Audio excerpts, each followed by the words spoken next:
This is Comic Geek Speak, episode 1613, Comic Talk. You got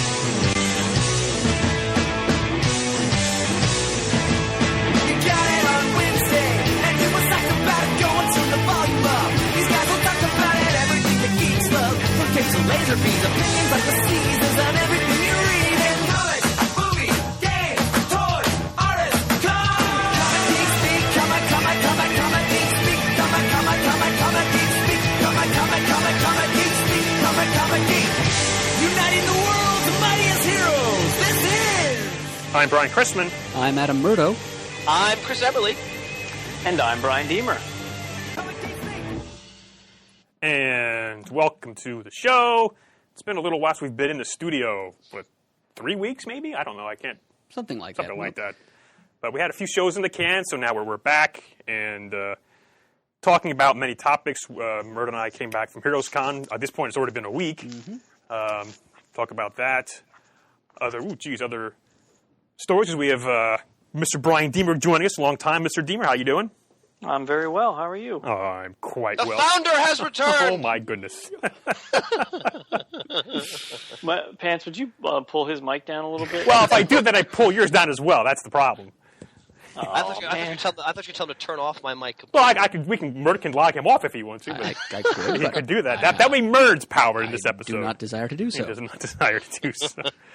Well, before we get too far along in our tomfoolery, Mr. Murdo, who is our sponsor for this episode? Well, our sponsor for this episode, Brian, is the Collection Drawer Company. Visit them at their website, collectiondrawer.com, to witness their flagship product, the Drawer Box Storage System. Wahoo. Yes, Wahoo is right. It's a product that we all know and love, that we all use. It's a variation on the classic comic storage long box, except instead of opening on the top via a removable clunky lid, it opens from the front via a pull drawer. So it's easier to access your comics if your long boxes are vertically stacked. You don't need to remove the other boxes from the top of the stack to get into the box on the bottom, because every single box opens from the front.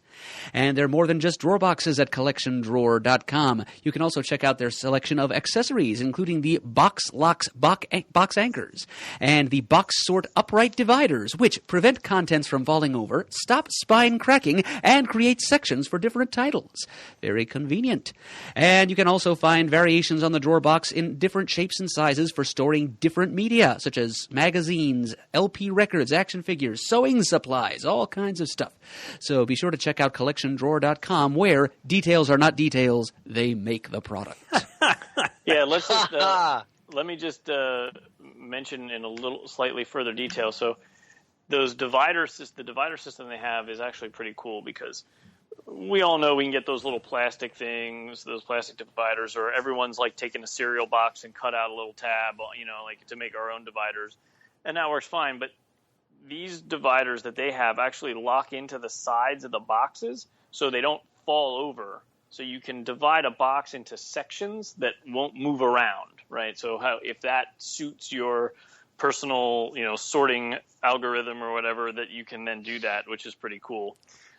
Which I think is an advantage over just a regular old long box. An additional advantage over a regular long box. Just thought I'd throw that in there. Oh, yeah. And we may get to this later in the episode, but I desperately I have some drawer boxes, but not as many as I'd like, because the last couple of days I've gone through, not once, but twice, without exaggeration, 50 short boxes, lifting them up, going through them aside, putting them aside, and God, I don't want to have to do that again, but I'm going to do it again. So you're like a prime candidate now. And yeah, I know. When you get those with the box locking mechanism, it ties two boxes together. So if you're moving one around, the ones next to them don't move around. Boy, you could have like a whole wall. I know. We'll get to that later. Mm-hmm. But, that'd be sweet. I would come help you, except I'd have to go into Reading, and then that would be, It's not like Beirut, for God's sake. It's close. Hell, if I can live there within the same, 1 block radius for almost 40 years, and look at me, I have no scars, no stab wounds or whatever. You're tougher than I am, good God.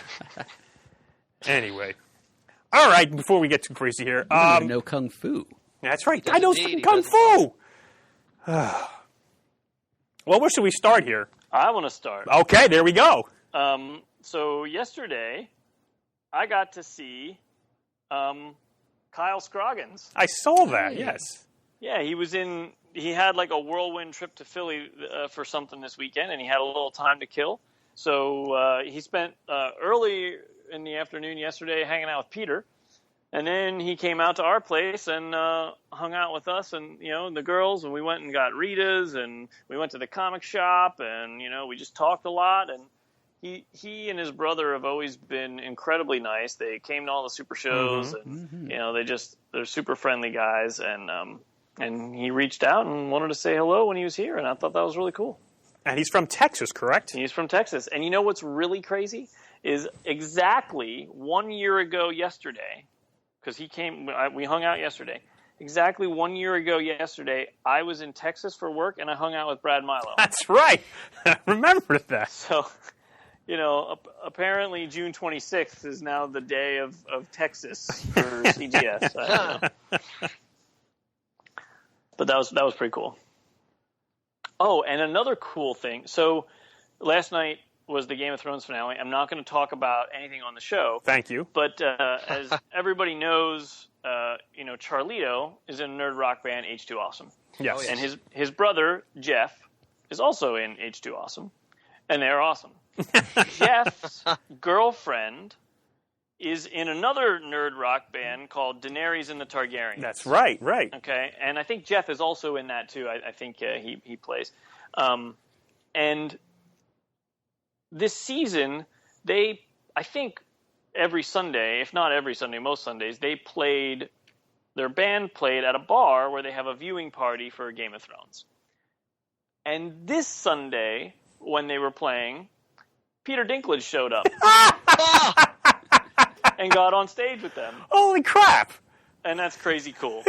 There was a picture on Facebook, and at first I'm like, it's probably just somebody who's pretending to be, Peter Dinklage, because, he's a little person or whatever, and that's cool. That's like getting into the spirit of things. I dig it. And then I was looking at the picture, and it's a little blurry because it's like taken from the crowd, but it's like, that really looks like him. And then one of the comments was like, no, that was actually him. So it's really him. He went there.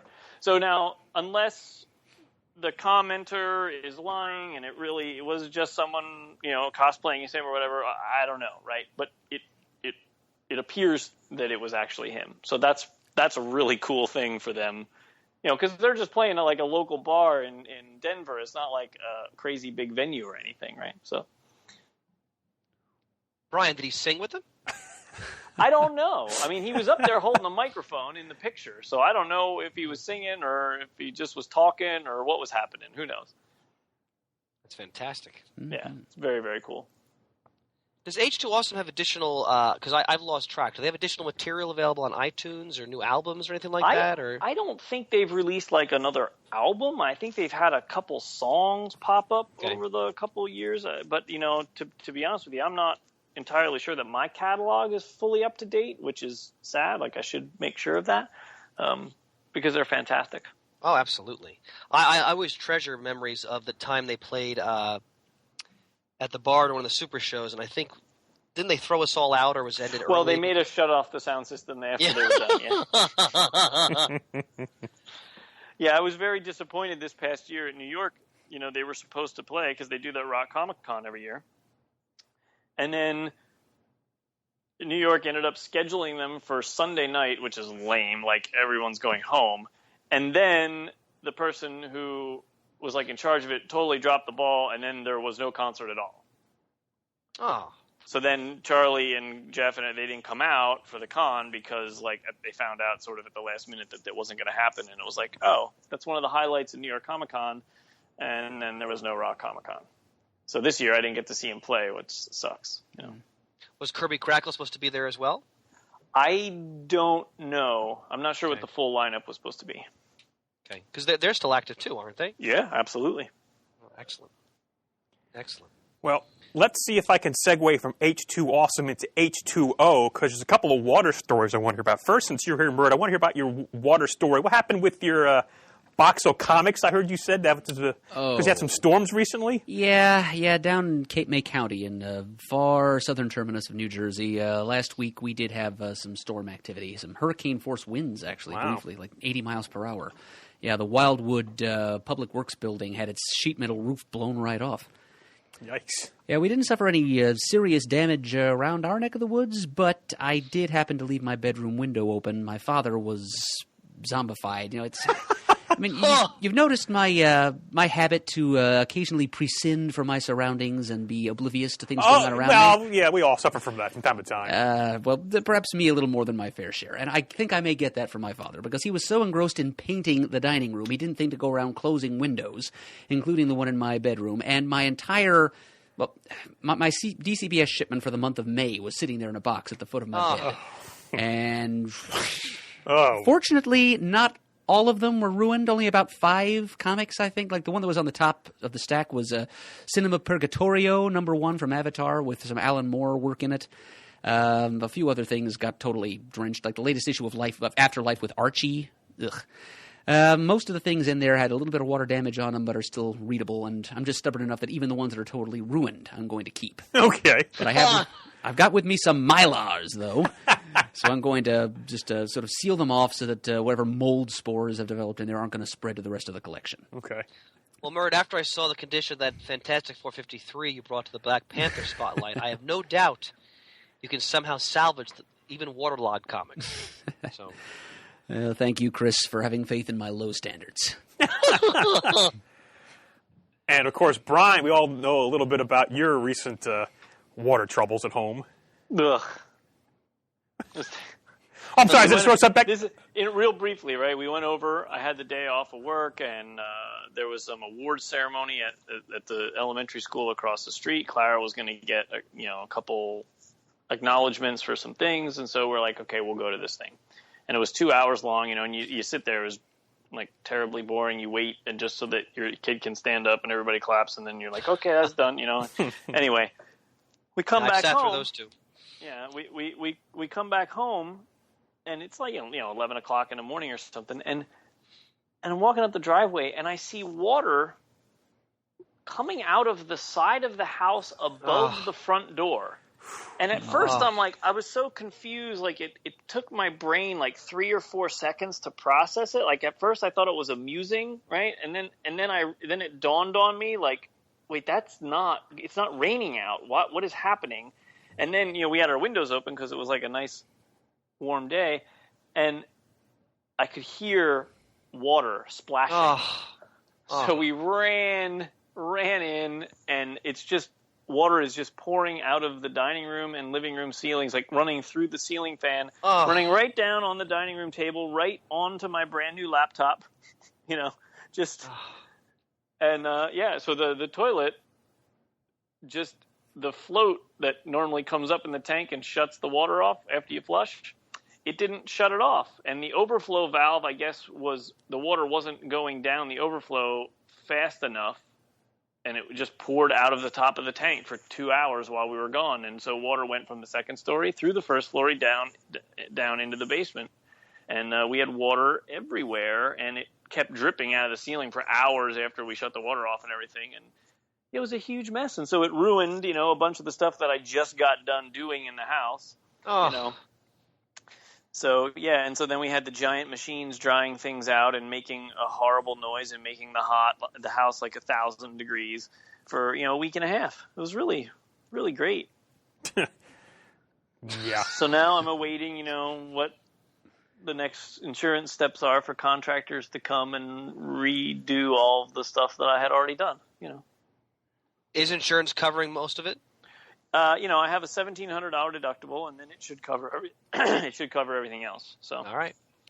I commiserate my friends, as my first store was destroyed in a flood, as you all know. So, yeah, I know exactly how that feels. My heart goes out to you. I was thinking it's not of as Chris. bad. So when Tasha and the kids got home from school, they couldn't use the bathroom because there was like guys were in the house doing stuff and everything, and so they went around to a neighbor's house, and she said, well, you were lucky. She said some friends of theirs went on vacation right before they left for vacation, their one 6-year-old or whatever went to the bathroom, washed her hands, and forgot to turn off the sink. Oh. They got back from vacation a week later, and they opened up the front door, and their bathroom was in their living room. Oh, no!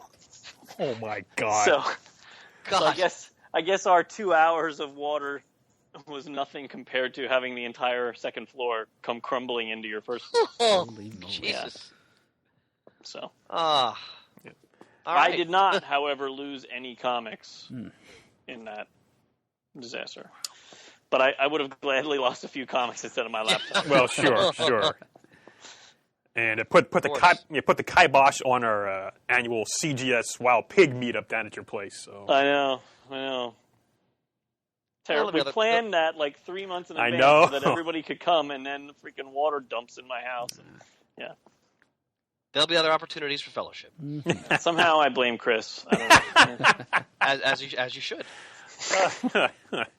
Well, on to hopefully the happier news. Like I said, Murd and I recently went down to Heroes Con again, and I've said it before on the air, and actually a lot of listeners who we met at the show heard us talk about Heroes Con over and over again, how wonderful it is. Actually, it's my favorite convention to go to. So that's always nice to hear. I think it's probably mine, too. Yes, just a real comic-centric convention. I mean, other conventions have, other things with going them as well, but for me, this is just pretty much all about the comics and the creators behind the comics. So it's a good time to head down to Heroes. A lot of friends go down there, and we met up with a lot of people. Unfortunately, both Murd and I had some shout-out lists of people we met, and we forgot to bring it along. Yeah. Or I couldn't find mine. Mine is sitting peacefully in my usual recording space in Stone Harbor, which does me no good in Mountain. So my apologies to our apologies to anybody whose names we leave out as Right. we attempt to reconstruct from memory a list of everybody we saw. Yeah, because our anonymous listener who sent us the artwork for Muddle and Merds, actually, we met him a few years ago. I met him a few years ago at Heroes Con. Forgot to mention him in a shout-out. He's like, oh, so it's like, I'm so sorry. Yeah, he couldn't have been too upset. He's donating artwork to us That's even now. true. But it still amazes me. We still get recognized in line for our voices. We were getting ready to go into the show Friday, and somebody goes, are you guys Pants and Murd? I was like, why, yes, we are. Sometimes we don't even have to open our mouths. Yeah, I mean, people recognize me just from looking at me. I look like a scruggly old goofy guy. Hey, Pants. I'm like, what? How the hell do you know who I am? You are visually distinctive. I'll take that as a compliment, Please I guess. do. Okay. Oh, it is a compliment. Come on. But so that's very nice. Again, the listeners are just the best. It's just very nice things to say, encouraging, and still listening after all these years and asking where everybody else is. It's like just me and Murd down there. We're just there as fans. I bought a ticket, no table, just Me too. didn't do any recording, just down there enjoying the atmosphere, the Southern hospitality, as I like to say, of going down to Charlotte. And your friend John joined us for the Yes, weekend? my friend John Burke from St. Louis flew in for the convention, and God bless him, he basically came in just to see me, because, he could leave the con, but, of course he spent some money and bought some art, but he was just there to hang out with me, which was very nice of him. So Yep. He is coming close to completing his run of Infinity Inc. this year, just as I finished mine. Yes. So, some of the highlights, well, so we got in there Thursday, and we actually headed out to, where was it, the Buffalo Wild Wings, I guess. So we had Yeah, just a couple of blocks from the hotel. there was a meetup. We met up with some of our old friends. Haven't seen Jim Dietz in a long time, Oh, yeah. formerly of the Gypsy Cafe, Yoda Jones on the forum. and he's got like about a half a dozen podcasts he's doing right now, it seems. Plus, he's doing the farm-to-table thing on his farm in the Pittsburgh area. Yep. We saw Julian Lytle, Sean Pryor, John Carroll, pretty much organized the whole thing. Yeah. And his wife and son were there. I think that was their first con. Yeah, it definitely was. So I'm sure they had a good time. I kept seeing them throughout the whole weekend. Haven't seen John in a few years, too. Yeah. I wish I could remember some of the other people we saw the whole weekend there, because there are so many of them. Let's see. Who were some people that were... we went to that Chinese fusion restaurant on Saturday. Oh, my God, yes. There were like 20 of us there. So again, John Carroll was herding the cats, and Cousin Buzz was guest of honor. Yeah, we had Mongoose Dog and his wife, and they're Well, technically, she's not married to him. But, oh, okay. And their little boy. Grayson. Yep. No accident there. Let's see. Oh, yeah, Rob Anderson of Panda Dog Press. He was there. He's the one who's responsible for that pile of Preacher trades we have here. Yeah, I owe you an email, Rob. It was nice to see you for however brief a time it was. A few... Yeah, Adam and Comfort were there? They were there, yeah. They were there all weekend, and they did that sweet jam piece sort of Disney villains, which sold for a pretty penny at the art auction. It was $2,000. I think it was exactly $2,000, and it was one of the the fifth highest garnering piece of art at the auction. I think so. Well, you were there for more than I was. That's true. true. We'll get to in a minute. You guys were afraid you were going to turn into a pumpkin, so. I stuck around until a little after 11, just long enough to see theirs and Dave Wachter's Doctor Strange piece. Sweet Doctor Strange piece. Oh, he's a great artist. Oh, you should have seen it. You would have been screaming over it, Chris. Well, I'm sure it's online someplace to see, but it was. I told Dave this. I don't often say breathtaking in reference to art, but I did this time because I kind of literally inhaled a little bit sharply when I saw it for the first time. Well, Murd, I can empathize. Because I cherish a Thanos sketch he did for me at the last Super Show with Thanos wearing the Infinity Gauntlet. It's amazing. So it hangs in Wild Pig proudly. Eric Nolan Wethington from Tomorrow Publishing, and His big whole family. on the forums. Whole family was there, so that was nice to see everybody there all in one place. So we had about 26 people at our tables there. And okay, that was Saturday, right? So then, so Saturday night after that was the art auction, which Heroes is famous for, where they have most of the artists who are at the con, whether they draw at the show or ahead of time, donate some sort of piece of artwork to help raise money, which those funds go back into the con to help bring guests to the show over the years. I got my bidding paddle of 52. But by request. Yeah, I didn't do any bidding because, I mean, as great as some of these pieces are, I'm more along the lines of getting, published comic book art, whether it's interior pages or covers. But there was some, as Murd said, some gorgeous pieces done for this auction. And one of the pieces I want to hang around for actually went up rather early. There was a beautiful color Batwoman, the new Batwoman drawn there. But I couldn't make out who the artist was. And so when they announced who the artist was, Raphael Albuquerque, I thought, okay, here, that's all right. So, and it probably out of your league. It went for $1,100. So yeah, but there was, like I said, that's when I said, okay, I got to go before I turn to a pumpkin. But Murd stayed around for, you said, most of the auction there? Over half of it anyway, just past okay. So one of the highest grossing things in the auction that I didn't get to see was Brian Stelfreeze's Red Sonja. Yes. I think that went for the second highest amount. I heard like $2,900, I think is what I heard. I'll take your word for it. That's what I heard. But the jewel of the auction was something done by an artist I hadn't Jared somebody, just a local talent. It was just acrylic paint on canvas, I think, and it was called The Judgment of Charlotte. And it was this neat little cityscape of downtown Charlotte, and you could see Galactus in the background, like in profile, just stalking amongst the skyscrapers. And in the foreground, there's this crowd of panicky citizens running around with the Fantastic Four working crowd control. And the convention center was right there in the foreground, too, so it was just perfect for this convention all around. I know Shelton and company who run the show were already negotiating with the person who won it to take some pictures of it to use for promotional materials next year. And I think that went for $7,000. On the nosy. Oh, wow. Was it that Asian guy who always is a high bidder? I forget his name, but he always has the huge camera, and he bids big dollars. Leonard, like the Adam Hughes and stuff. Do you know his name? I see a Leonard. I saw Leonard there. We chatted. Yeah, that's it. We chatted a bit. I don't know if he bought anything or not. Oh, that's right. Jim Dimonakis was there, too. We got to chat with him for a little bit. Yes. Very good to see Jim again. And he's quite the world traveler with going through all the different shows for Reed. But here he was just here pretty much as a fan. Wasn't really working the convention. But it's always good to see him. Who was part of Kirby Crackle, of course. Right. And also the original impresario behind the Emerald City Comic Con. Mm-hmm. And he makes no secret of the fact that Heroes was one of his models for that show. Yeah. And as always, just a lot of really good panels at Heroes Con, and did you go to? You went to a couple panels on Friday that I did not attend. Well, I went to one. Oh, one on Friday? Yeah, Okay. Jimmy Aquino of Comics News Insider was hosting a panel that sounded interesting. Oh, It's called- introvert versus extrovert? That's the one. Okay. The idea was artist Monica Gallagher's, and it's about the internal tension or like the cognitive dissonance that emerges in writers and artists, creative types, in that they're expected to be introverts by sealing themselves up in their little salons and creating. And then they're supposed to be extroverts when they go out and market their stuff. You know, they have to schmooze with editors. They have to talk to fans at cons to sell the books. So there's sort of a tension between those two roles that are expected to play. And so that was kind of an interesting topic. And you know, Jimmy's a good talker, so he got some interesting comments from the panel. Yeah, it said featuring Erica Henderson, Bridget Connell, or Connell. It's Cannell. Connell, okay. Monica Gallagher, and Kata Kane. Mm-hmm. Okay. No relation to Kate Kane. No. But then they also had at 5 o'clock, and this is, I think, the 6th year they've had this panel, they had the Inkwell Awards held at Heroes Con.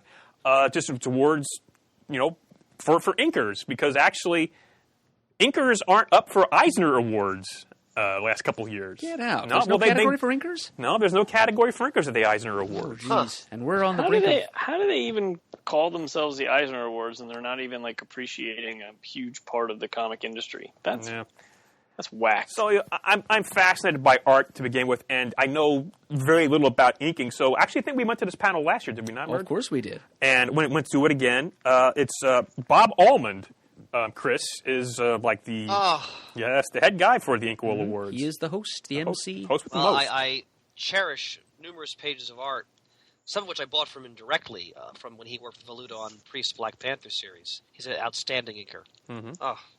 Are the awards just handed out on tracing paper? Come on, I'm just kidding. They're little acrylic stand-up plaques shaped like drops of ink. Yes. Oh, all right. But Just a little jolt of electricity when Deemer drops scripts like that. Fantastic. the guest speaker for the Inkwell Awards was Jim Steranko, local boy here in Reading. Now, I know, Deemer, you have your issues with him, and they're well documented, your issues with Mr. Steranko, but I drew 3 cool comics 40 years ago, and somehow I'm pretending to be relevant. Yeah. Right. But anyway, I had never, I don't think I've ever heard him speak before, nor I think I've ever seen him with his glasses off. He always had these big sunglasses on. So he was the guest speaker and, read a prepared speech, which was a tremendous speech. I thought he did an incredible job with it. He is a showman, if nothing else. Just talking That's for about, sure. I'm trying to be positive here, Well, Brian. yeah, I really enjoyed it. I was entertained by it, too. Yes. And he talked about the history of his favorite inkers. And another local boy, another friend of his, the late Dan Adkins, he told a great story about how Dan made his own ink with a special formula, and that Steranko still has some of that ink left. I thought that really knocked me out. I mean, again, say what you will about Steranko, but I was engrossed by him. What I'll say about Steranko is, isn't it a shame that he couldn't have told that story on our podcast so that it could be around for years to come and for thousands more people to hear it rather than just the 200 people or whatever who are in the room at HeroesCon? Well, you're being very generous with the attendance figures there. What would you say? Would you say maybe 30 people at most? At most, yeah. I mean, last year there was barely anybody there, and they said it was a record attendance. I don't think there were even quite as many people there this time. But I mean, that's my, I should clarify for the people who don't know. I spoke to him in person, actually at Dragon Con a number of years ago, about coming to Super Show because he lives in Reading, and it would be a 5-minute drive for him, or I could even go to his house and pick him up for crap's sakes, or coming on the podcast. And he was like, he just looked at me and said, "Kid, you can't offer me enough for me to say yes to that. Like, you don't have." It was just like, he was totally rude, and he was just a jackass. And I was like, dude, you're not that famous. Like, we're supposed to be, at least partial friends because we come from the same small podunk town that nobody ever heard of. And come on. I don't know. It's just he was a rude asshole when he didn't need to be, and so I don't have a whole lot of respect for him. That's all. Well, Brian, I don't blame you, and I always think about that story. Because I love Steranko's work. Whenever I look at his work or see him, basically, I there's a distinction for me between the work and the man, essentially. Oh, no, I agree. And I love when those old timers tell those stories because they're, the business is so much different now than it was 40 years ago. And, a lot of the young guys who are coming up, even the people who've been inking for 10 years, or they still don't know how it was. And so when these people can come on and tell people these stories, it's awesome. And we love to hear them. And it's great for all comic fans to get to know how it used to be, right? It puts some perspective on the older books, on how the newer books have evolved, and it really is an awesome thing. And so it just was so disappointing that he decided to be selfish and not share for a couple hours with the rest of the world. Or at the very least, he could have rejected you in a far more courteous fashion. Yeah, right. I mean, I if we went back and listened to the Dragon Con episode where it was fresh in my mind and I could quote him exactly, I mean, he was a real prick. So, yeah. Actually, I remember you telling me he said he'd rather spend time playing piano in his house. Yes. I think he described it as your bullshit show or something like that. Yeah, something like that, right. And it was like, you've never even been there, right? Yeah. Yeah. So. Yeah, I remember. Well, anyway, if I may... Let me piggyback on that for a second, though. Oh, sure. I remember when Pants talked about when he went to see the great Roy Thomas speak with Jerry Ordway about All-Star Squadron. And remember how Jamie D always would to remind listeners, if you see a creator you've always admired, it was an older creator, a veteran, take 5 minutes, go up, shake their hand, thank them for the work that they've done, show your appreciation for their work. And I think that's a standard that should always be followed because a lot of these people, maybe a lot of readers or listeners don't realize necessarily the significance of some of these creators. And I remember you, Pan, said that Roy Thomas' room wasn't that full, right, when he was speaking with Ordway, for example. Correct? Mm-hmm. Yeah, and it just, that's also a wider commentary on how most people in general in our society just don't appreciate history on any form or level, which speaks a lot for our political culture. But seek out those lists. I remember many years ago, I was at a Pittsburgh con, when it used to be in the old building. Mm-hmm. The Expo Mart, yep. The Expo Mart, thank you, sir. And Gil Kane was there. Oh! Before he died from cancer. Wow. And I had a Spider-Man comic, actually 124, the Man-Wolf that he drew, and I've always loved his work, even then as a younger guy, I was well aware of his work. And I went up to get him to sign it, and Rob Liefeld was there. He had a line wrapped around the room. There's basically nobody there for Gil Kane.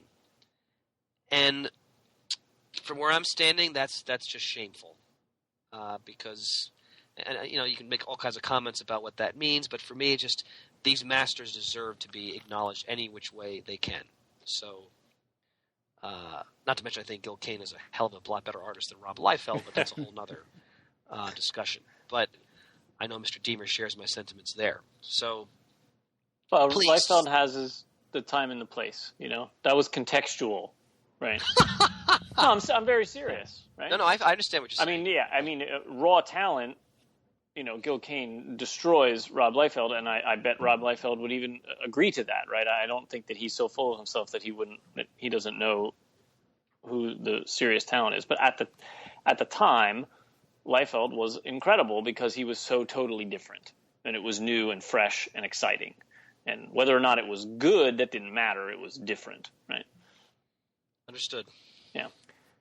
And let me go through some of the winners for the Inkwell Awards.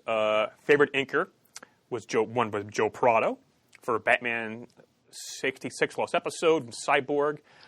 Most adaptable inker was Walden Wong of Earth 2 Worlds End, Justice League Dark, Wolverine, and A-Force from Marvel. Mm-hmm. He was actually present to accept his award in person. Mm-hmm. Props. The inker deserving of more attention went to Wade Von Grawbadger for All New Captain America, Spider-Man, Justice League of America, Legends of the Dark Knight, Astro City. Starman. Mm-hmm. That's right. The Spammy Award, Small Press and Mainstream Independent Award went to Stefano Guadino from The Walking Dead and Manifest Destiny. Mm-hmm. And he had a very long acceptance speech. Yes. Well, he was very, very proud of his work, and he went because he was from Italy. He talked about his family, what they thought of it. And I think some of this panel might have been recorded. I'm not sure. Check out the Inkwell Awards site. But again, it was a fascinating panel, especially someone like me who really loves the art and has no talent whatsoever for that. I just love hearing people talk about their craft. The All-in-One Award for penciling and inking together went to Jason Fabok for Justice League.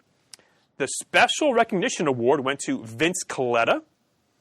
And the Joe Sinnott Hall of Fame Award went to Frank Giacola and Joseph Rubenstein. Yep. A couple of new inkers entered into the that Hall of Fame every year, and those are this year's initiates. Yep. So that was very nice. So that was Friday.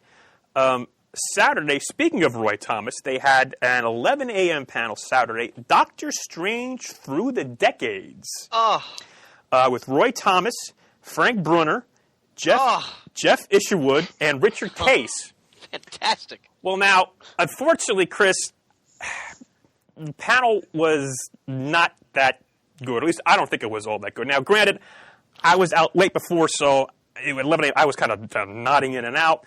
But they focused a lot on the casting of the Ancient One in the Doctor Strange movie. They talked about an X-Men Apocalypse movie. So the internet has covered both of those topics pretty thoroughly. Yeah, they didn't actually talk about the Doctor Strange comic? They did a little bit. Actually, Jeff Isherwood came dressed as Doctor Strange. He had the glove with the liver spots. He had the Eye of Agamotto. Now, he didn't have the cape, but he was dressed up. Hey, can we talk about how incredible the current Doctor Strange comic is? I mean, it is phenomenal.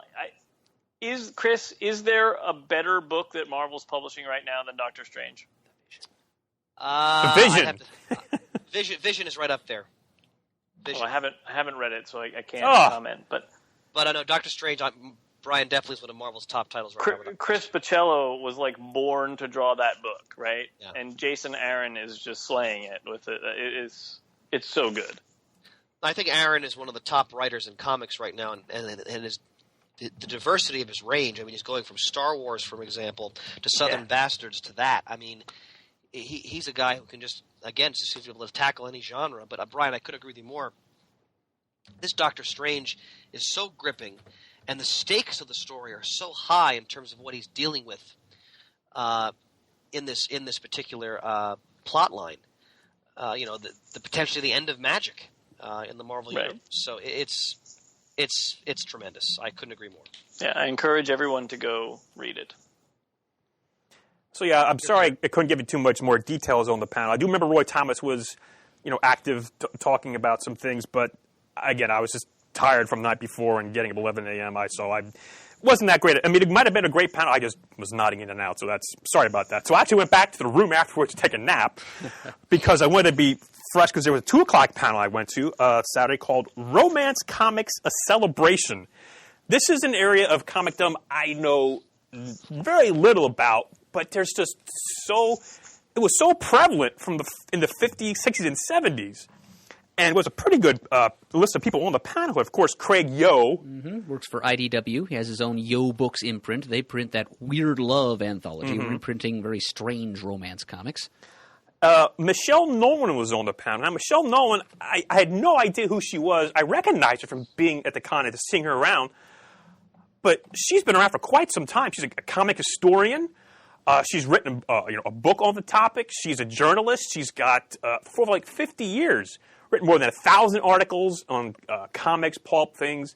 She actually was the author of the book called Love on the Racks, The Definitive History of American Romance Comics. Her focus is mostly on like the 40s and 50s comics, so it was great to hear her talk. June Brigman was also on the panel. She's from Brenda Starr and Mary Worth. And Power Pack, too, I believe. Yep. I hope I pronounced her first name right. I think it was Jacque, Jacques, for a woman. Jacque? Yeah. Well, Nodell. The granddaughter of Martin Nodell, creator of the original Green Lantern. She was on the panel. She has a blog called, let me look it up here, called Sequential Crush. She talks about romance comics in the 60s and 70s, where just some of the things, taken in today's context are just out there. To love, honor, and swing, baby. Oh, my God. So, and the other panel was Megan Levins, artist of Ares and Aphrodite. It was a fascinating panel. it's generally acknowledged that the first romance comic was created by Simon and Kirby, Young Romance, back in 1947. And the only reason I knew about that is because back in 2000, when DC did their Millennium editions, that was one of the comics they put out. So I have that issue. They were talking about all the great artists over the years I've worked in romance comics. You notice you think of Jack Kirby's women as being particularly appealing. So I thought, well, yeah, you're kind of right about that when I think about it. It was a really cool panel. And talking about, there was a year, I think like early 50s, when there was about, for every comic on the stands, one of 4 of them was a romance comic. Oh, yeah. Yeah, just so many publishers and things. And generally, a lot of these stories were written by, like, middle-aged guys who knew nothing about, the women at the time. They were just crazy stories. And Craigio has a lot of these reprinted. I forget the name of his line of books. You always mention the previews. Well, yeah, Weird Love. That's right, Weird Love. And so it's just a really fascinating panel. I'm glad I went to that. Now, you went to a couple of the panels on Saturday, is that correct? Well, I went to 2 of them. One of them is one that we went to together. We'll get to it in a second, right? Yeah, the other one I went to was Adam and Comfort did their usual Let's Create a Character panel. Oh, right. This is... they did both a hero version on Friday, and I went to the villain version on Saturday. Because you love villains. I saw Stuart McWilliam there. Yes. Yep, I haven't seen him in a little while either. But what they do is they set up a projector of sorts, and they sit there and they sketch out a character based on audience suggestions. First, they hold forth at length about what they feel makes an effective villain and what doesn't make an effective villain. And based on those guidelines, they then ask the audience to submit characteristics of a villain, like what genre the villain might appear in, what powers the villain might have, what atmosphere the villain might be living in, like what period, what setting. And what they came up with was a cyberpunk chimney sweep villain. An adorable little 9-year-old psychopathic chimney sweep villain who also does data pirating and has sandpaper skin. He had a little tutu made out of chimney sweep bristles made of lasers. And sitting by and enjoying the whole spectacle was David Peterson of Mouse Guard, who was also putting in some input as to what makes a good villain. And the guy who writes the X-Men 92 series. I don't remember Chris Sims. Okay, well, you have the program I have in front of you. so I'm going to assume that's who that was. So yes, it's always a good time, and it's amazing how fully rendered the final created character always turns out to be at those panels of Adams and Comforts, given the piecemeal bits of information that the audience throws at them. Mm. They're always able to weave the different disparate threads together into a character I'd actually want to read. Cool. And then the other panel we both went to on Saturday was Archie 2.0, because I'm really digging what Archie's doing right now. So they had a panel hosted by Chris Brenneman, who's the owner-operator of AtlantaGeekscene.com. And on the panel was Veronica Fish, the artist on Archie, Francesco Francavilla, Afterlife with Archie artist, and Erica Henderson, who worked on Jughead. Talking about all things Archie. And actually, Erica Henderson mentioned she's a huge Archie fan, has been for quite a while. And Jughead is a favorite of hers. Yeah, Veronica Fish, not so much, just sort of got it when she was on the book. But and Francesco Francavilla is from Italy, and so didn't get that much exposure to Archie. Right. But again, so Erica was kind of all alone up there. Yeah. But I've got a very lively panel. Veronica Fish was just telling some great stories, and I won't spoil it, but she was giving the behind the scenes. Of course, worked with Mark Waid on the title. And there was an issue recently where Reggie Mantle, it was sort of revealed, why he was the way he was, so mean and everything, to Archie and everything. And in the original script, they had a reason why he was doing what he was, which was cut. They had another reason, and then that was cut, and that would originally published went out. But when she told this story, it's like, I can't look at Reggie Mantle again. It was just heartbreaking. I won't reveal it to you now. Maybe you can look at it online, but it's like, wow, that was just. I love these kind of panels. You get the behind-the-scenes things of how the books are made and everything, and it's fascinating stuff. And I love her artwork on the series, and she's up to I think like issue 13 right now. She's still getting head on the book, so very lovely panel. Now I'm looking forward to the Betty and Veronica when it comes out with Adam Hughes writing and drawing that. Oh yeah, that's an off the Rex pick, And I tried finding back issues of Jughead I didn't have, and Bird found one for me, but they were kind of hard. 50 cents. That Acme Comics, some great finds there. Kind of hard to find that. And I want to go dig at some back issues of Afterlife with Archie that aren't waterlogged. Thank you. So very cool. And we actually left kind of early on Sunday, but there was a couple panels. Actually, there's one panel that I heard Rob Anderson went to. He went to the Adams and Sienkiewicz panel. Neil Adams and Bill Sienkiewicz on a panel. Because I did not know that Neil Adams helped Sienkiewicz get into the business, basically, from what I understand. It was very lovely. As Rob tells me, the monitor asked maybe like one question, and then they just kept talking and talking and talking. So that's the kind of thing I'd love to go to, but it was like sort of, we had to get out of there soon. But those kind of historical panels are what I love about when cons have them. They have them all the time down at Heroes Con. Very cool. And of course, the back issue shopping. I know, Murd, you did all your stuff on Friday, right? All your shopping on Friday. Yeah, for the selection, and then I socialized later. But yeah, I found like a big pile of back issues for like 50 cents each mostly, and there was a place that had $5 trades. I pigged out there, got all the remaining lock and key trades I need. I got Chris, I'm going to read Velvet now. I got the first volume of Velvet. Tremendous series. Yes, and all kinds of other goodies as well. And I bought a couple of prints too, which I don't usually do. But Adam and Comfort were selling a Steven Universe print that was very colorful, and I love that show, so I threw him some money for that. And Jeremy Bastian had a print of Alice in Wonderland characters, like Lewis Carroll characters, including the Jabberwock off to one side. And I've always wanted to see what a Jeremy Bastian Jabberwock would look like, so I had to lay out for that one too. I'm thinking of getting it framed and hiding it in the Stone Harbor house somewhere. See how long it takes for my parents to notice. Okay.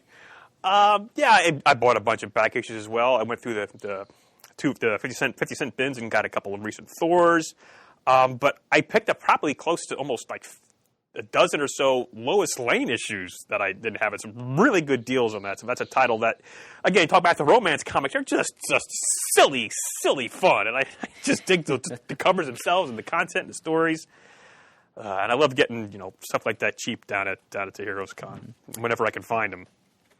Stopped by Sean Pryor's table. He's made a few comics again after spending so much time as in the publisher's role at Action Lab Entertainment. He actually has got a couple of new series. He sold me a flip book of 2 of them. And from Julian Lytle, I bought a collected edition of his webcomic Ants. Oh, and cool. I'm glad I did because it's big and it's wide and it's in this waterproof Mylar. I had it sitting on top of a bag containing every comic I bought at Heroes Con, and it protected them from the water damage Wow. that soaked that box of DCBS comics. So, Wow. Julian, your Ants collection is a hero. I want you to know that. Oh, excellent. Yeah, it just, it was good catching with a lot of people down here. It was kind of, I had some great chats with folks, not even about comics. I talked to Sean Pryor for a while about things because he had some things he was going through I didn't know about. So it was good catch. He's doing fine, good chatting to him.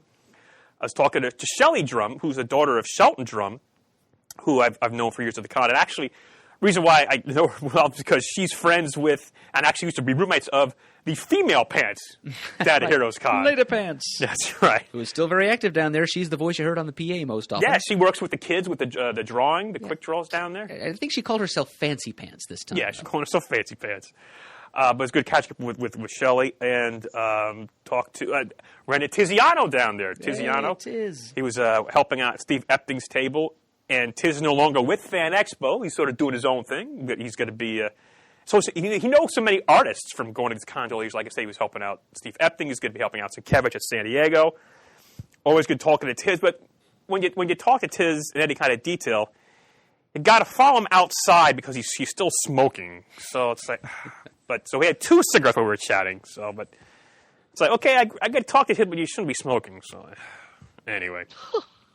And, of course, catch with John. It's good to see John again. And, just a really, really good con. And, like I said, I wish we could have stayed longer. I know they always have a thing going on after at the store. I didn't make it to the store this year. The heroes aren't hard to find. Yeah, it's been a few years since we've done that. I think the last time we did was when we stayed overnight into Monday. Right. Because they have a huge selection. They even have a slightly off-site, right in the back, storage area for a comic. So there's thousands and thousands of back issues there, and the store is magnificent. If you've ever been inside with the statues and everything, and the store we're talking about is Heroes Aren't Hard to Find. By the way, it's the now. Are they the promoters of the show? Yes. Yes. Okay. And I believe next year is the 35th Heroes Con. That sounds wow. right. Yeah, been doing it since 1982. So I'm planning, and I know it's always Father's Day weekend, so I know it's tough for Shane to get away because I like to see more of us go down. It's a fun. My dad doesn't really care. So Well, I buy him dinner later on. but you called him a couple of times. Yes, I did. That's my present to surcease from worry. That was my present to him, and a 6-pack of Pepsi Free. Wait, they still make Pepsi free? Yeah, my dad's probably one of the biggest consumers in the county. Yeah, if you had a Pepsi, you got to pay for it. No, caffeine-free Pepsi. Yeah, you probably knew Back that. to the Future, the line. Yeah, no, Pepsi That perfect. pants that I was thinking of. Yeah, give me a Pepsi free. You want a Pepsi, you're going to pay for it. I've only seen the movie once. What'd you jump ship, kid? I can't give you a tab, you haven't ordered any. Here we go. Before this degenerates any further, let me try to, as we work our way out of the Heroes Con topic, let me try to reconstruct as much as possible a list of people we ran into. Certainly. We've already named quite a few. Of course, there are friends of ours who tabled. J.K. Woodward was there. We Yes. always talked to him. Dave Wachter. Who we had a discussion, because he recently got married, and we're trying to say, well, do you wish him congratulations, best wishes? So we had a nice chat about that. But congratulations on him.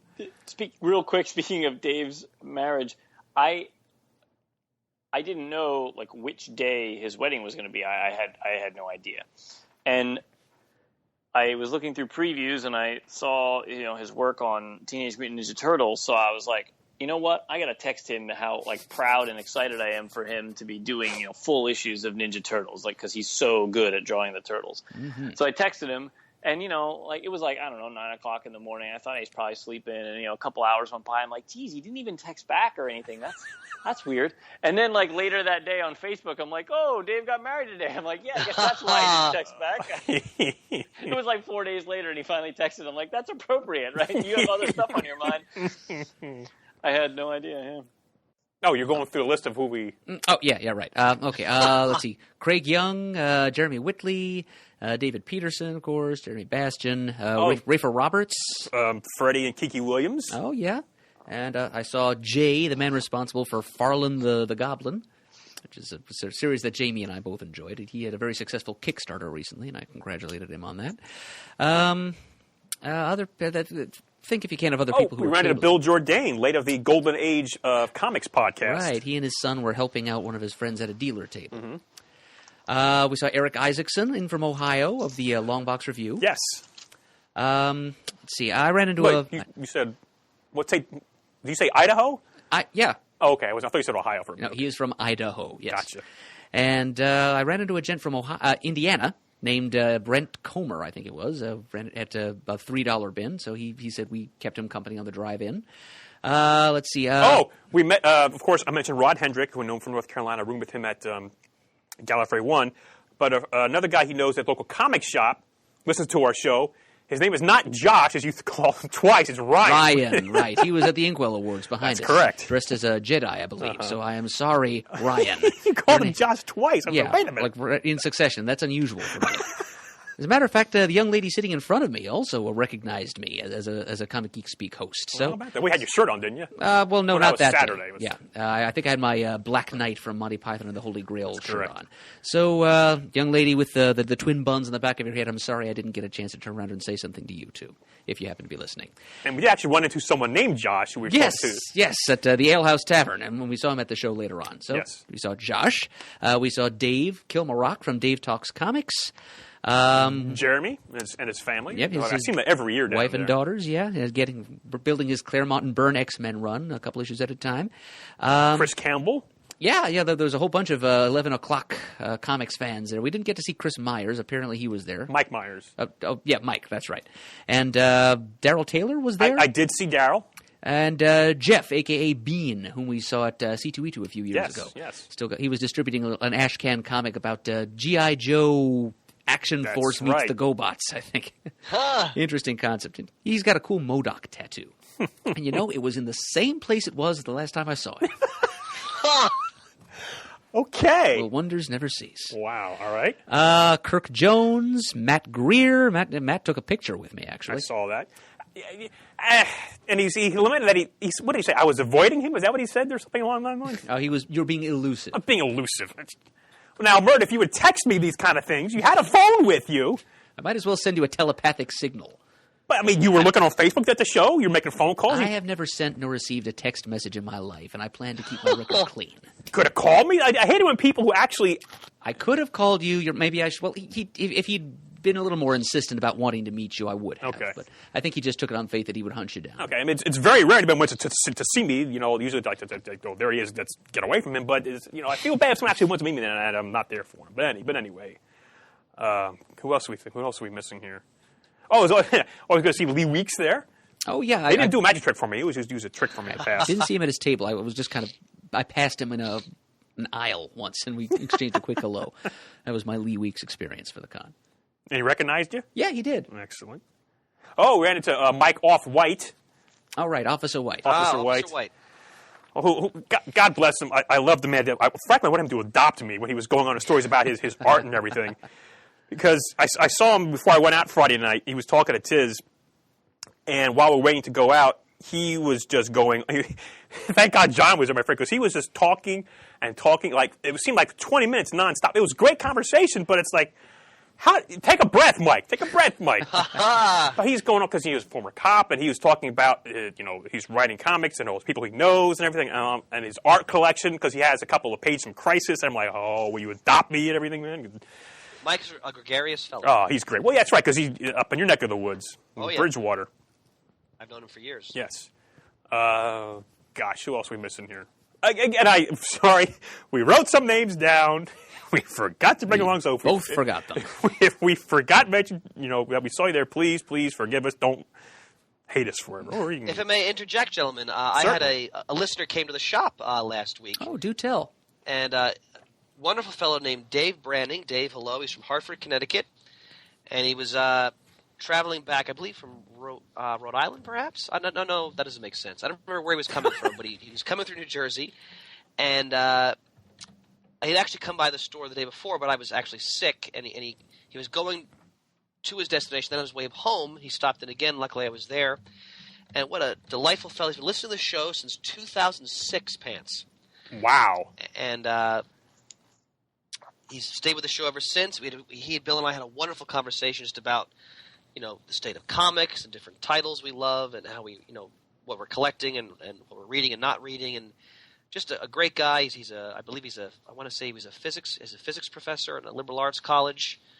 But just perfect example of just how wonderful it is to meet listeners, especially one so pleasant and knowledgeable and well spoken. And I hope he comes by the store again. But just again, it's wonderful to have these opportunities, whether at a show or as you guys did, or at my store when listeners come by. It's always a nice reminder of people are out there and they're listening and they're appreciative. So Dave, thanks so much for stopping by.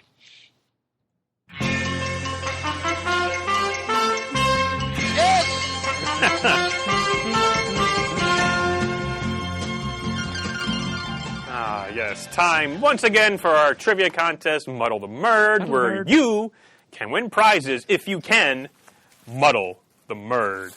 And as I mentioned, we have artwork sent to us from an anonymous listener up for grabs. We still have the Tom Hodges Wonder Woman sketch, which is up for grabs in this episode. And this Muddle the Murd was sent in to us by Martin Bao. Oh, from Australia. I knew you would know where he was from. Mm-hmm. He says, "Hi, guys. I'm very happy to hear you brought this segment back. I did send a Muddle the Murd from some months ago, actually maybe like a year back. Yeesh. However, it may have been aired on an episode I missed hearing. Well, I'm not sure if it did or not. But anyway, with this in mind, here's more muddles. Okay. And they're pretty just boom, boom, boom, straightforward. DC, pre-1970, he goes, please name the parents of Aqualad. Both of them or just one? The parents. Parents. I believe one of them was, I'm going to say Thar and Bera. King Thar and Queen Bera. Hooray! Well, that didn't take long anyway. Woo! Clutch again. Old Purple Eyes is back. Question 2, Marvel, 1970 to 2000. Please name the civilian name of NFL Super Pro. He's being so polite. Phil something. I can't remember his last name, however. Phil Silver? No, that's Phil Silvers. Yeah, right. Sergeant Bilko. Sergeant Bilko, right. I'm pretty sure his first name was Phil. This is something Matt would probably know, because he actually has a few issues of NFL Super Pro, ironically. So he's the one. Okay. Yeah, I think his grandmother bought them for him. Phil Putty. I don't know. Phil Grayfield. Grayfield. There we go. And it has field in it. That should be the mnemonic. Right? Yes, exactly. And you mentioned silver, so gray. So. Yeah, that's probably where I was going. Yeah, you were going. I see how your mind works there. An independent 2000 to present. Which famous doctors appeared in issue 67 of Futurama Comics? Bonus, if you can name them all. Am I being given a number of famous doctors I'm supposed to be naming? How about 9? Wow. I don't think I can name. Okay. Doctor. I won't say anything. Well, I'm not muddled anyway, so this is all kind of moot. But Dr. Jack Kevorkian, Dr. Stephen J. Gould, Dr. Neil deGrasse Tyson. Are they now you're showing off your doctor knowledge. Are they medical doctors or? No. Okay, well, most of the ones I mentioned, well, Kevorkian was, but you had Gould and Tyson. The first 9 incarnations of Doctor Who. Okay, never mind. All right, well, yeah, I can name a couple of the actors, Pertwee, Hartnell, and so on. Okay. But, yeah. Are you still looking at me? Yeah, I'm looking. But no, we're done. That's the segments. It's over. I can't name all 9, so okay. I'll just concede that. Oh no, that's fine. Take the knee. But Thar and Mara. Yeah, Thar and Mara. That's your go-to. So thank you, Martin, for bringing the thunder from down under. He's been a fan of our trivia segments for. He actually sent in a Deceive the D. Wow. Yeah, back in those good old days. What about the old, which it's never gonna happen again? What about the old Iron the Pants? Do you ever send any of those in? I wonder. Don't think he ever attempted that. Okay. Well, that segment is dead and buried. How about Stump the Rios? Well, we'll have to go back to the archives. I still have the archives here. Hey, so can I ask a comment question here? Yes, you can. I was going to segment some other stuff, but go right ahead. I was not on the Rebirth episode. I wanted to be, but then that night didn't work out for me. Certainly. So I've only read the actual Rebirth #1. I haven't read any of the subsequent comics that have come out. Mm-hmm. But what? Really, how angry is Alan Moore right now? I don't know. Mean, that's the big thing, because the first half of that comic I was kind of bored. It was let's have 4 pages on the Flash, and let's have 4 pages on Batman, and let's have 4 pages. You're dead inside. Huh? You're dead inside. Well, but it wasn't for a big issue. It felt more like an advertisement for, hey, go buy the Flash comic, and hey, go buy the Batman comic, as opposed to telling a story, right? So for the first half, I was a little disappointed, because it just really felt like it was a catalog. All right, I'm sorry I made fun of you. Go ahead. But then, of course, when you get to those last couple pages, and you're like, what? Right? What do you guys have they, without, you don't have to give any spoilers or anything, but without have they touched on that in any of the subsequent comics that have come out? I guess there aren't that many yet, but or is it still a big mystery? Well, since I know I do, I think Murd as well get our books monthly. Mm-hmm. I have not read any of the subsequent issues that came out after that. We're in the same boat you are. I have unfortunately seen a thing here or two there that there's more the Flash issues have flesh out some things. But as I understand it from, I think, some of the articles we read, I think we might mention on the air, the Watchmen part of it, that whole thing could play out over the next 2 years or so over the DC universe. It's not going to happen right away. Right. Because we also questioned how many of the creators actually knew the ending to that book. And I haven't seen an answer to that, and I can't imagine many of them knew about it, because to have that logistically kept under wraps for so long, you probably had to keep it very close to the vest of who knew the ending to the book. Yeah. Just in this day of age, I know you can sign NDAs all you want, but still, loose lips sink ships. So what's your take on that? Are you in favor of that, or is it just a? I'm still trying to get my head around the whole thing, quite frankly. I think it shocked the hell out of me. Again, I did not see that coming, which is what I love about these books. You surprise me like that, and bring in the Watchmen like you what? Yeah, I mean, I don't even. I'm not a particularly big fan of The Watchmen. I think it's highly overrated, but I'm very curious as to how it could be incorporated into the DC universe and what that means and how does it change how the heroes behave and what role do they play and who's in charge and, like that.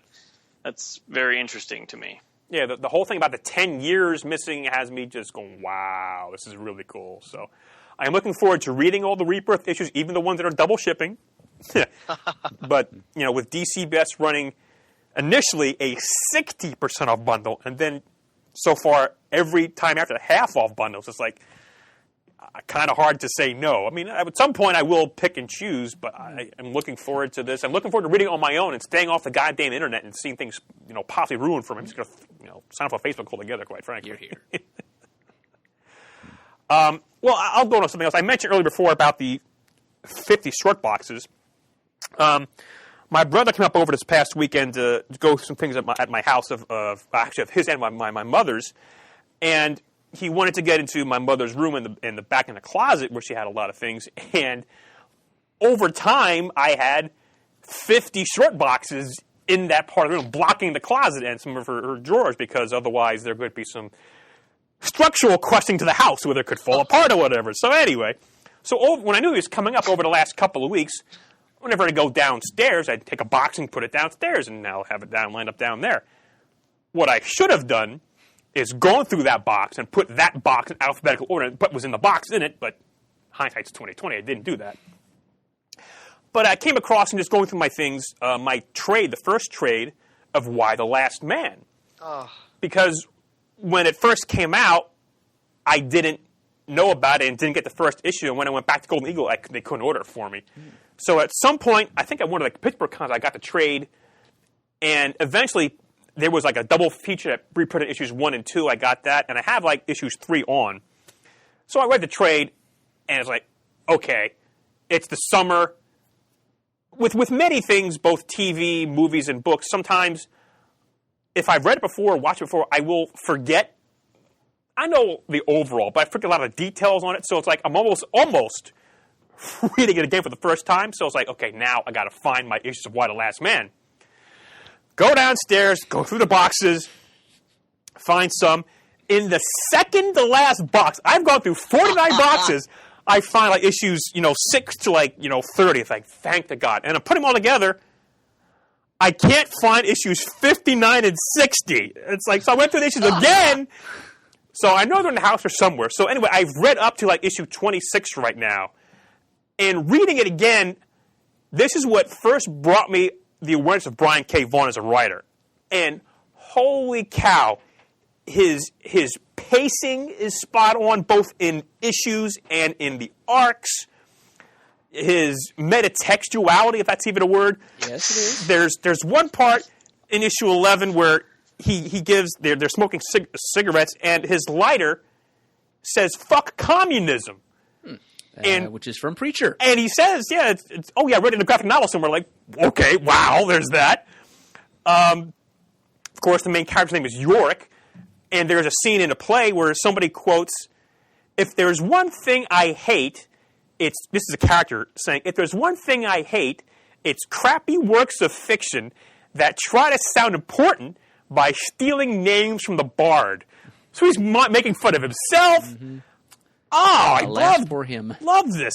Of course, the artist Pia Guerrera, worked on the first 15 issues, and she actually took a couple of breaks. But again, we talked in the past, Chris, about having a creator in a limited series, seeing it through the end is just wonderful. And I sort of know the ending and things that happen, and rereading again, there's a clue there. There's a clue there I missed, because, this thing took place over 5 years, and reading them almost all in one sitting, well, here's a character who's been away for 2 years. It's like, So I love this book, and like I said, I can't wait to plow through the rest of it if I find those last 2 issues. Well, Pants, my older son Ricky, who's now 14, he asked to read, and I said, "Yeah, you're ready. You can handle it." He was so engrossed, he read the entire series, I think, in 2 days. Oh, man. And when he got to the end, he was so moved, he actually got teary. I remember a couple. Yeah, I remember at least one scene in that. Oh, yeah. And I will remind everything because I want you to experience it anew, essentially. But he was so deeply moved by how that story ended, and to piggyback on your earlier comment, I echo it in that for me now the best series are the ones that are finite, that are not driven by properties, that are clearly the vision of the creator or creators involved. And Why the Last Man is a magnificent example of that. And I'm sure Vaughan, for example, already has an ending in mind for Saga. I'm going to make a wild guess to say he probably knows how that book is going to end too. For me, these are the best. Those are the best comics out there. That type of approach. Yeah. And the one thing I was disappointed in, there actually is no letters columns in these issues. So it's sort of like, okay, if you get the trade, you're not really missing anything. But I had gotten the issue when they were coming out, so I went to read it, month to month. But as I was going through these 50 short boxes trying to find the rest of Why Last Man's, I came across Brian K. Vaughan's 6-issue series from Dark Horse. The Escapists. Oh yeah, where that sort of takes characters from Cavalier and Clay, and I remember, I got to read. That's next to read. But actually, the thing I found I was most proud of, Doctor Strange: The Oath by Brian K. Vaughan. I found those 5 issues. Bam! Yeah, that's the next thing after but I got to find those issues of Why before I read that. But and again, I love Brian K. Vaughan stuff. Ex Machina. I should have got those while I was going through there. I left those back in there. And of course, we talk about Saga ad infinitum. Some might say ad nauseum on the show here, but I just love that. So he's like, God. And I love rereading these comics because sometimes I forget things, and it's like, this is so cool. And it's like, love that. When Murd and I did our Doctor Strange Spotlight last fall, we ended that discussing The Oath, and with the movie coming out, I think The Oath is a great sort of gateway Doctor Strange story, excuse me, for new readers, besides the wonderful Jason Aaron series that's going on right now. So, hey, Pants. Yes. How many, those 50 short boxes, are those all your comics, or you have other long boxes? Oh, no. I have, let's see, probably maybe 35 more short boxes in my room. I have let's see, 6 drawer boxes in the hallway. I've got 2 drawer boxes in the bathroom, along with a couple of short boxes in the bathroom. Yeah, I ran out of space and didn't know where to go with them. And yeah, it's a problem. So how many of those are like organized at all? Some of them alphabetized and stuff. Some of them are. There's like here's a box that has all like Wonder Woman's in it. Here's a bunch of ones that have like Nightwings in them. But then there are some where it's just things I got at a con and they're just thrown in there willy nilly. So, and like I said, I should have put them in order as I was bringing them down, but I didn't do it. Because that's you should. You know what you should do realistically, right? Is you should order a pile of drawer boxes. And then you should, in all seriousness, like have us over some Saturday evening or whatever, from like 3 in the afternoon, and just have like a 10-person comic organizing party. Well, I don't know if I can fit 10 people in my house. That might be a little too much. Maybe 5 might be nice. Come on. But like that would satisfy the anal retentive nature of some of us, and just like the camaraderie of doing it. Like, fellowship. I went over to Jamie's fellowship. house years ago. Whose house? Jamie's house. Oh, right. Years ago, when he was still living like at his parents' house up in the attic. Because he told me that his comics weren't in order, and I was like, I'm coming over to help you. I was there for several hours, and we got through 5 long boxes or something, but we made a little bit of a difference. Well, I mean, I still have, unfortunately, like boxes of DVDs and hardcovers and trades that are sort of, there's not much room to navigate around. So I've said before on the air, and I'll say it again, when I get to the point where I feel comfortable having you over, I would love to have you guys over. Now, actually, Murd was in the house very briefly a few years ago. So, I mean, just as when we were going somewhere. On our way to one con or another. Yeah, so you've actually been in the house. Twice, I think. Yeah. I dropped you off in front of your house once. I know you did, and you picked me up that one day it was snowing or icing or whatever. And actually, Shane and one of his kids were at my house after my mother passed because I wanted to show him the house and ask him for questions about like things and so forth. He's been in the house, but he saw it at its worst. But now the attic is free. I have him to dance up in the attic now, where I couldn't before. Baby steps. I would love to get some drawer boxes set up, but I have to figure out where I'm going to do. I have to. We're going off on a way of a tangent here, but I've been thinking lately. Just there's so many memories in that house, and I get in these emotional states and things that do I want to sell the house and move? I've been talking to people about that. So I don't know what my plans are long term. I have to figure out what I'm going to do with that first. But then, there's some things I'm going through there. But at some point, yes, I'm going to definitely put up the pants and say, help me, please. I got 22,000 comics. Put them in order for me. Oh, my God. Find issues 59 and 60 of Why the Last Man so I can finish the damn story. Oh, I'm sorry I get so animated sometimes. Ugh, comics. Anything else, Comics. gentle people? Comics. Curse them. We love them. We sure No, do. I think I've shot my bolt, just speaking for myself. Doesn't take much. Fantastic. Got a hair trigger. Deemer. That was. I just got all soft and nougaty inside. That was fantastic. My goodness. What was his name?